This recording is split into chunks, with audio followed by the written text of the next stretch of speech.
In this nation, it's an Islamic nation, to preach the gospel is illegal if you're preaching the gospel to convert them.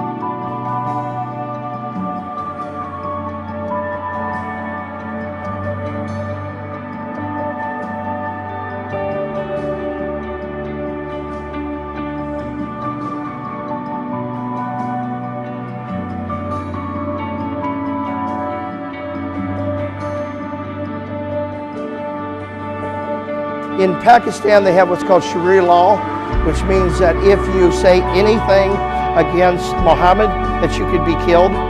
You could be taken out and killed instantly, and they're using that law against Christians very effectively.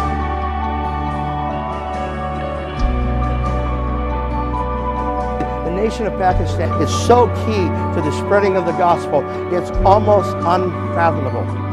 If God gets his foot in there through evangelistic efforts and strengthening the indigenous church, this nation of Pakistan can be a missions base, a launching pad into China, a launching pad into Iran, a launching pad into India, a launching pad into Afghanistan. And the whole world knows that Pakistan is important, not only to the nations, but to the church.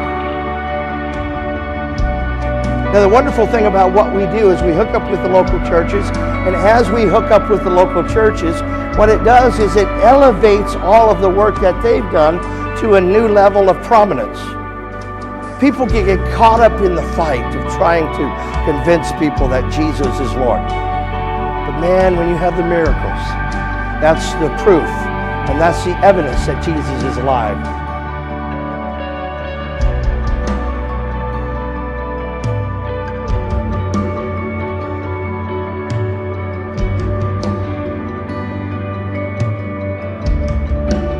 We had several people who were blind that were given sight, several people who were paralyzed that began to walk, lots of deaf ears opened up.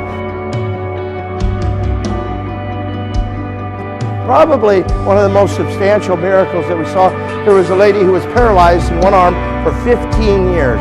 She hadn't been able to move her arm, she hadn't been able to lift her arm, and when she came up to the front and the family testified that the things were true, man, she was just lifting that arm and praising God. It was wonderful.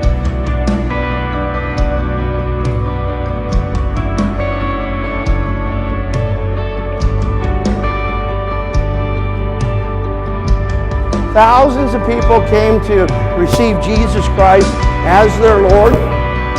Thousands of people received Jesus Christ as their Lord as a result of this one trip.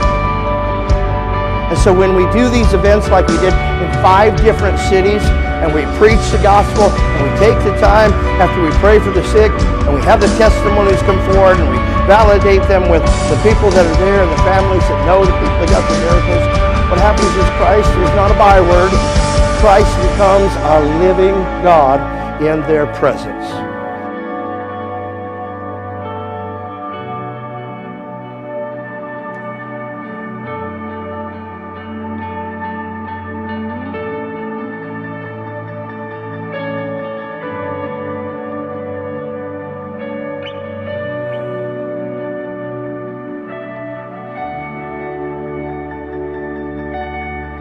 And that causes the churches that are there to go from, maybe feeling weak and persecuted and beaten down. They put their shoulders back and they walk proud, and it strengthens them to do the work.